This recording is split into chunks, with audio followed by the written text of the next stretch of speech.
Dessa semana, o Davi, nosso filho aqui, chegando em casa, ele encontrou o Davi, que mora na rua, um vizinho lá.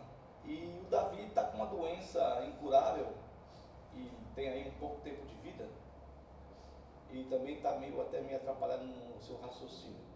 Mas o Davi queria orar por ele e me chamou e falou comigo. Aí eu chamei o pastor Carlos e nós três fomos lá. E o Davi entrou na casa, no quarto onde mora o outro Davi, e conversou com ele. Mas o Davi perguntou para ele se ele gostaria que ele orasse por ele. E o Davi, o outro, respondeu: não quero, porque eu já tirei Deus do meu coração. Eu não acredito mais nisso. Porque algumas pessoas, tem várias igrejas na rua ali, né? E várias pessoas oraram por ele e ele não foi curado. Então eu fiquei pensando em relação a esse pensamento do ser humano. Porque ele vive a sua vida, todos os homens, a vida que ele tem, dissolutamente, e muitos não querem saber de Deus. E quando se acomete sobre ele algum tipo de enfermidade, doença, qualquer desgraça que todos nós estamos sujeitos, ou financeira, ou de saúde, o que quer que seja, no casamento ou familiar, e as pessoas acham que Deus tem a obrigação de fazer aquilo que eles querem que faça, que é a obrigação de Deus. Então eu achei interessante, porque ele falou que ele tirou Deus do coração, porque Deus não curou ele. Mas Deus poderia ter curado na oração do outro irmão que queria orar por ele, porque a Bíblia fala que quando alguém enfermo, chame os presbíteros da igreja e eles vão impor a mão sobre o doente, e o doente vai ser curado. Vai ser curado se Deus quiser curar. Porque no decorrer da questão do ministério de Jesus na terra, ele curou muita gente. E teve gente também que passou por ele e não foi curada. Nós temos um exemplo muito claro daquele homem que estava no templo, quando João e Pedro curaram aquele homem. Eu tenho certeza que Jesus passou diante daquele homem várias vezes, mas ele não foi curado. Quem foi curá-lo, no caso, foi o instrumento da cura, foi Pedro e João, que oraram por ele e ele foi curado. No poder do Espírito, o mesmo poder que havia em Cristo. Bom, então eu, como ser humano, eu quero dominar, eu quero controlar, eu quero colocar Deus numa caixa e Ele tem que fazer aquilo que eu quero que Ele faça por mim, porque supostamente eu sou bom e eu mereço ser atendido por Ele. É a mesma coisa essa pessoa que foi atendida por alguém que tinha disposição de orar por ele, e talvez orar só para consolar o coração dele. Não era nem para curar, porque talvez Deus não quisesse curar, mas ele não quis saber. E ele então usou alguns argumentos que, na sua confusão mental, de que tem muito ateu que é gente boa.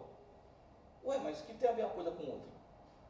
Isso não quer dizer que ateu seja ruim. Bom, e ele disse que ele tirou Deus do coração, mas ele acreditava em Jesus e em Deus. Estava meio confuso a questão dele. Mas o importante é que ele não quis a oração, e ele então tem essa revolta contra Deus, porque agora quem é culpado talvez da doença dele seja Deus, porque Deus não o curou. Bom, e pensando nisso, eu tinha preparado algo que seria o encontro com Jesus, né? O que você quer, né? O que você quer de mim? Mas vamos falar primeiramente nessa questão aqui, de nós não desprezarmos a Cristo. Mas entenda bem que não é desprezar a Cristo para nós recebermos alguma coisa. Não é não desprezar a Deus para que nós possamos ganhar alguma coisa. Mesmo que nós não ganhemos nada, nem de Cristo, nem de Jesus, nós não podemos desprezá-los.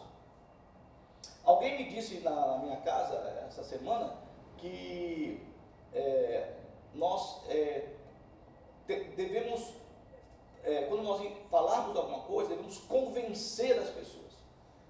A minha articulação, o meu discurso tem que ser para convencer.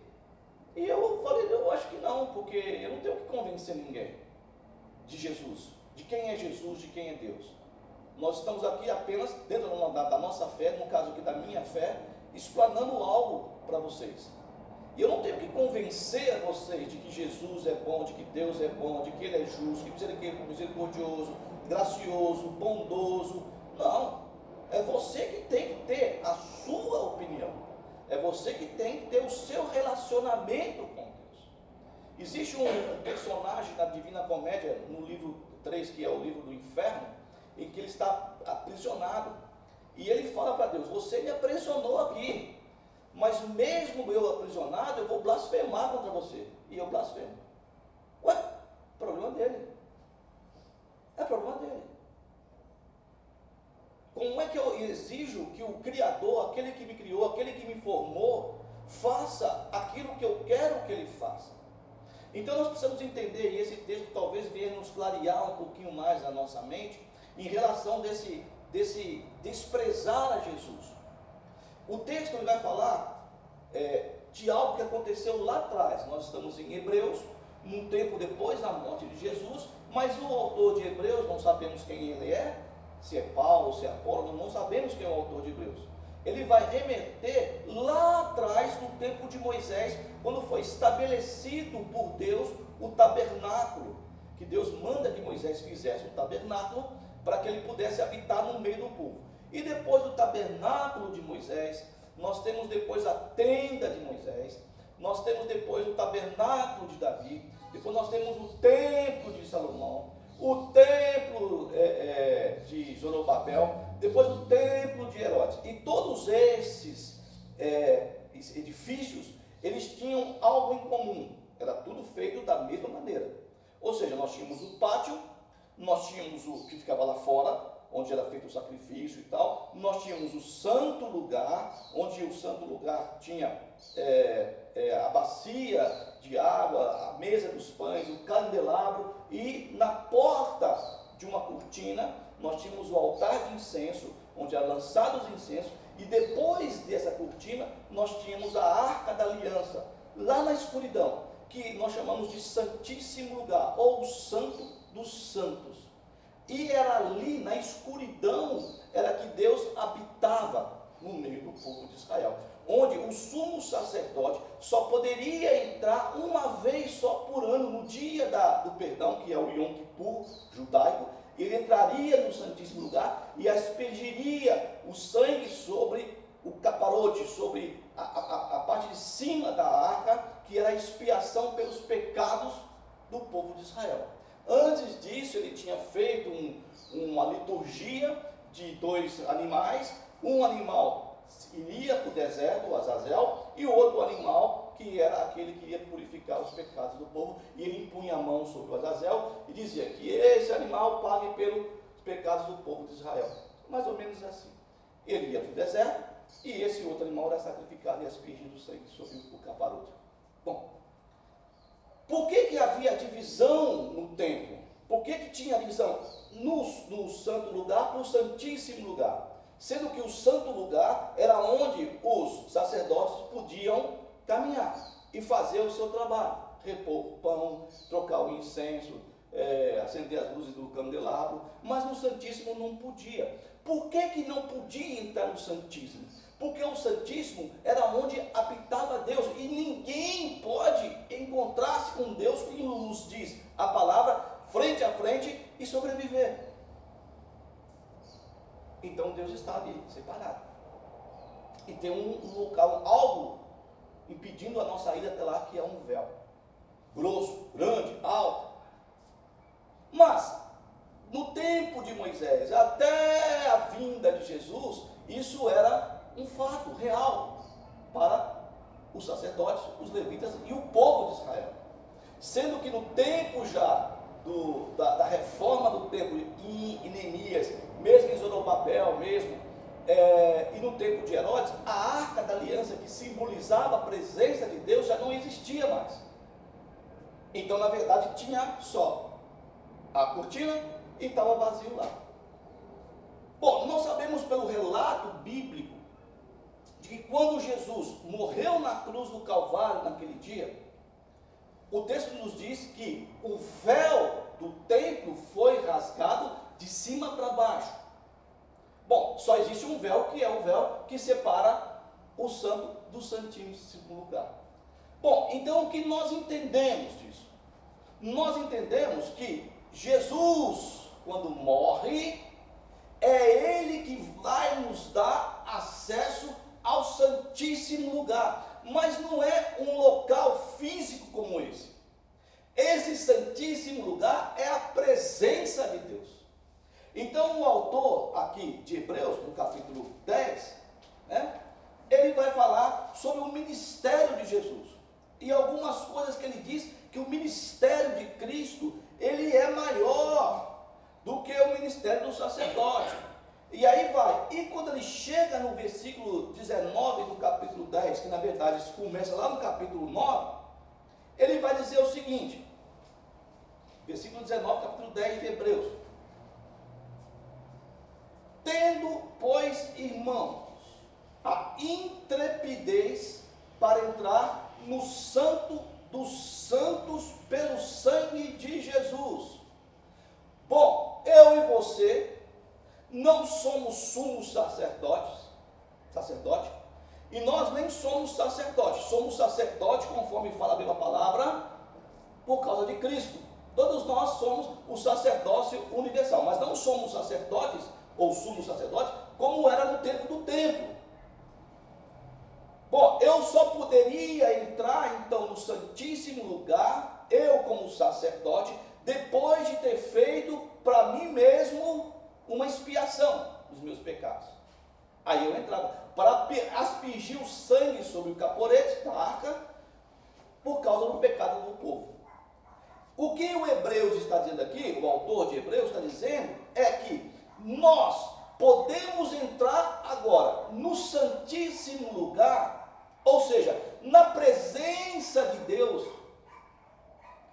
na habitação de Deus, no lugar que Deus habita, não com receio e não com medo. Por quê? Porque o sumo sacerdote, quando ele entrava no Santíssimo Lugar, ele tinha que entrar amarrado na cintura por uma corda lá de fora, e as suas roupas tinham uns guizos ou uns sinos, que o pessoal lá de fora ouvia ele estava andando. Se de repente aquele cara não toca mais sino, é porque ele foi fulminado pela presença de Deus. Mas ninguém podia entrar lá, então tinha que puxar ele pela corda para fora, se ele morresse, se fosse fulminado. Mas agora o autor vem dizer que não, que nós não precisamos entrar no Santíssimo Lugar com medo. Nós podemos entrar com intrepidez, nós podemos entrar com alegria, nós podemos entrar sabendo de que nós não seremos fulminados, mesmo por causa dos nossos pecados. Porque Deus, quando olha para você e olha para mim, Ele não vê que nós somos pecadores. Ele vê sobre nós o sangue de Jesus que nos cobre, tal qual o sangue do cordeiro jogado em cima do caporete, sobre a cobertura da arca. Só que o sangue de Jesus, como diz a Bíblia, ele é muito mais precioso, valioso e muito mais importante do que o sangue de animais. Então você e eu podemos entrar com intrepidez no Santíssimo Lugar, mas não é pela nossa justiça, não é pelo que nós fazemos ou achamos que fazemos de bem. Nós só podemos entrar no Santíssimo, na presença de Deus, por intermédio do sangue do Cordeiro, que é Jesus Cristo. Está comigo? Mas como é que nós podemos entrar no Santíssimo Lugar? Pelo sangue e o que mais? Por um novo e um vivo caminho. Que esse novo e vivo caminho, ele foi inaugurado, ele foi consagrado por Jesus. Foi ele que fez esse novo caminho, esse vivo caminho. E nós entramos então pelo véu, que simboliza, segundo o autor de Hebreus, a carne de Jesus que foi vituperada por você e por mim. Pelo sangue, no primeiro versículo, e pela carne, no segundo versículo. Então, pelo novo e vivo caminho que ele nos consagrou, pelo véu, isto é, pela sua carne, que nós entramos pelo seu sangue. E tendo grande sacerdote sobre a casa de Deus. O texto aqui do 9 para cá, ele vai falar que Jesus é superior a todos os sacerdotes de Israel. Quem é o sacerdote aqui? É o humano? Ou o sacerdote cheio de falha, pecador? Não, é o próprio Jesus. Então nós devemos entrar e podemos entrar com intrepidez, sem medo de ser fulminados, sem medo de sermos mortos, por meio de Jesus, por meio do sangue e por meio da carne. Mas também é necessário, todos esses dois versículos primeiros aqui, eles estão falando algo que Jesus fez por nós. Ele se deu, derramou o seu sangue e a sua carne por nós. E no terceiro versículo, que é o 22 no caso, diz o seguinte, aí é uma questão sua e minha. Aproximamo-nos com sincero coração, em plena certeza de fé, tendo os corações purificados de toda má consciência e lavado o corpo com água pura, purificado. Então você entra com o coração sincero, com a plena certeza da fé, mesmo que eu saiba, e isso eu não estou dizendo que seja fácil, é algo que nós não conseguimos compreender. Eu vou morrer daqui a 3 meses, daqui a 2 meses, daqui, se eu souber e tiver uma declaração de um médico, vai ser difícil eu ter a plena certeza da fé. Mas se eu entrei no santíssimo lugar, por meio do sangue de Jesus, por meio da carne de Jesus, com intrepidez, sem medo, e esse mesmo autor que abre para mim esse véu onde eu posso entrar do santo lugar para o santíssimo lugar, ele mesmo afirma o seguinte: aquele que crê em mim, mesmo que ele morra, viverá. Bom, mas isso é loucura, porque para bilhões de pessoas, depois que você fechar os olhos aqui, acabou a vida. Mas ele fala: eu sou a verdade, eu sou o caminho, eu sou a vida. Ninguém vai ao Pai se não for por meio de mim. Então nós não podemos, e entendemos aqui, que nós não podemos desprezar esse Cristo, não podemos desprezar o sacrifício que ele fez por mim e por você. Mas eu tenho que me aproximar dele com um coração sincero, com a certeza, uma plena certeza de fé, e o coração purificado. E a má consciência aqui, você que decide. Porque se eu digo que creio em Cristo, e isso foi uma aporia, porque ele está em confusão, ele está em aporia, ele diz que ele não crê mais, mas que ele acredita em Jesus e em Deus. E como é que ele não tem Deus no coração mais? Eu sou ateu, graças a Deus. Espera aí, se você é ateu, não existiria ateu, porque alguns disseram o seguinte: ó, se você crê que você é ateu, você está crendo em alguma coisa, então você não é ateu. Mas eu só vou acreditar, e isso aconteceu, não foi agora em 2019, isso aconteceu lá atrás, no tempo de Jesus. Então aconteceu também antes também. Porque eles disseram: olha, mostra-nos um sinal. Isso foi uma passagem. E qual foi a outra? Desça da cruz e nós vamos acreditar que você é o que você diz que você é.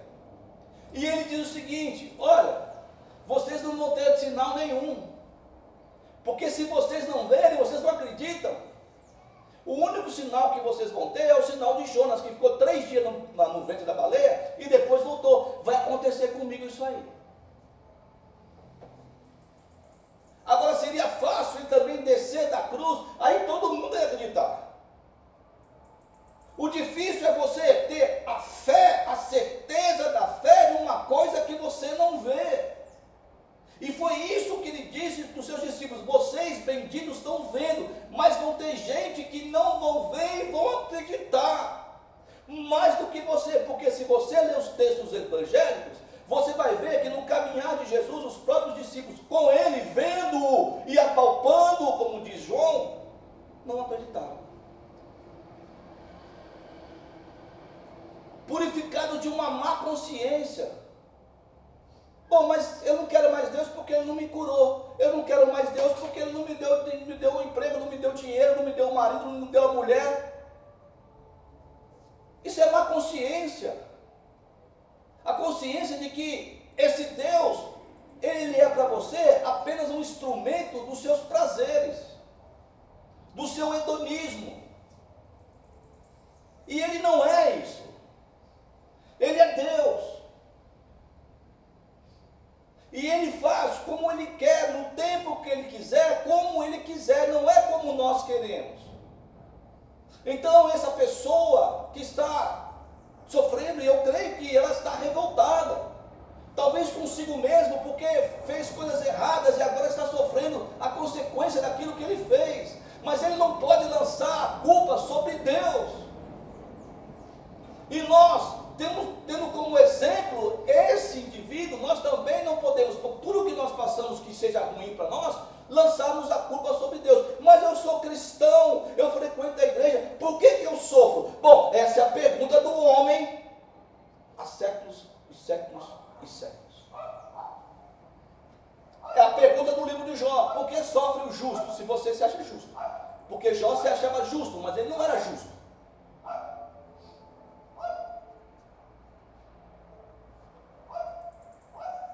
Guardemos firmes a confissão da esperança. E qual é a nossa esperança? A esperança que nós cristãos temos é de que aquilo que Jesus falou, que Ele era, que Ele ia fazer, que Ele fez e vai fazer, é verdade. Por mais que eu esteja passando pelo vale da sombra da morte, como diz o salmista, mesmo que eu ande pelo vale de Baaca, ou seja, o vale de lágrimas, de sombra, de escuridão, de tristeza, Deus está comigo. Mas essa confissão de esperança, essa fé, essa plena certeza de fé, tem que ser sem vacilar. Por que tem que ser sem vacilar? Porque quem fez a promessa, e quem fez a promessa? Foi Deus. E foi Jesus. Se você vem a mim, de maneira nenhuma lançarei fora. Quem fez a promessa é fiel. E entenda bem, a Bíblia não diz que Deus é fiel a você. Nós cantamos as músicas, mas Deus não é fiel a você. Deus é fiel à palavra dele. É outra coisa completamente diferente. É por isso que eu bato e rebato na mesma tecla quando você tem profetadas e profecias e revelações. Se foi Deus que falou, há de acontecer, custe o que custar. Mas se não foi Ele, não vai acontecer. Então, como foi dito no salmo que foi lido, acalma a tua alma. Volta ao teu sossego, ó minha alma. Não fique ansioso por aquilo que Ele falou. Porque se foi Ele que falou, vai acontecer. Porque Ele é fiel à palavra dEle, à promessa dEle. Não é fiel porque você se acha cristão. Não é fiel porque você canta que Ele é fiel a mim, Senhor. Não, Ele não é fiel a você nem a mim. Ele é fiel à palavra.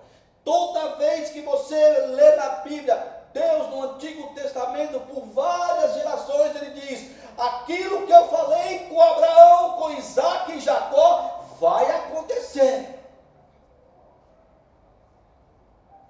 É a minha palavra que eu jurei. Eu não falei eu não sou fiel a Ele. A minha palavra. Aí ele vai. Consideremos-nos também uns aos outros para nos estimularmos ao amor e às boas obras. Nós não somos o povo de Deus? Não é isso? Nós não somos a nação eleita, povo escolhido, sacerdote real. Então nós temos que nos considerarmos uns aos outros. Eu entendi o que o irmão quis fazer pelo outro. Mesmo ele não sendo do grupo que nós dizemos que somos, no caso, cristãos, evangélicos, quer que seja, o irmão teve a vontade de ser um abençoador do outro. É isso que é o importante. Agora, se o outro não quis, fazer o quê? Fazer o quê? Então, é impossível que nós possamos ter alguma coisa, temos esse relacionamento, temos essa vida de Deus, se nós não entendermos que nós podemos entrar na presença de Deus sem nenhum subterfúgio humano, sem nenhum subterfúgio que eu ou você possamos fazer, mas simplesmente crendo pela fé de que Jesus nos deu esse acesso à presença de Deus. Porque sem fé é impossível agradar a Deus. Porque é necessário que aquele que se achegue a Deus creia que Ele exista e que Ele é galardoador daqueles que o buscam. Tendo a intrepidez, não através de sangue de animais, de ovelhas, de bode, de touro, de vaca, qualquer coisa, não através de qualquer ato religioso que você faça, que você pode então atravessar o véu, que já não existe mais porque foi rasgado na presença de Deus. Santo dos santos, é no santos dos santos que nós podemos entrar. E aí ele vai falar sobre isso, sobre essa questão de nós podemos olhar firmemente para esse autor e consumador da nossa fé, que é Jesus, que Ele nos santificou. Você é pecador? É. E eu volto a dizer aquilo que foi dito no começo: existe um amor profundo, tão profundo de Deus pelo homem, pela humanidade, que Ele não olha para esse homem, para essa humanidade, para você e para mim, como nós somos, porque nós não teríamos direito de estar na presença dEle, nem de orarmos a Ele, a não ser por causa de Jesus. E Ele nos olha, e Ele vê o sangue de Jesus sobre a minha e a tua cabeça. É a mesma coisa se você ler a Bíblia, se você lembrar de quando os israelitas saíram do Egito. Eles aspergiram os umbrais das suas portas o sangue do Cordeiro. E quando o anjo da morte passava sobre o Egito, ele olhava a casa que estava com sangue, ele passava por cima, ninguém morria, porque ali estava o sangue, ele viu o sangue. É a mesma coisa Jesus, é a mesma coisa Deus, por causa do sangue de Jesus. Entrar no Santo do Santo. O Santo do Santo, se o povo ainda entende que é um local, não é um local.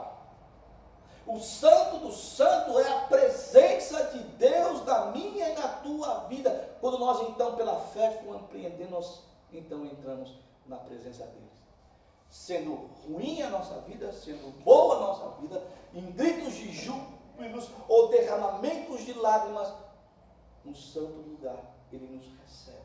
É pela fé, sem retroceder, sem temer, sem entrar com medo que você é fulminado. Entra com alegria para receber a presença dele. Para mim, a morte que é dita, para mim, a segunda morte, que não tem mais jeito mais, de Apocalipse, é justamente a falta da presença de Deus na nossa vida, para sempre. O que Jesus fez com a humanidade?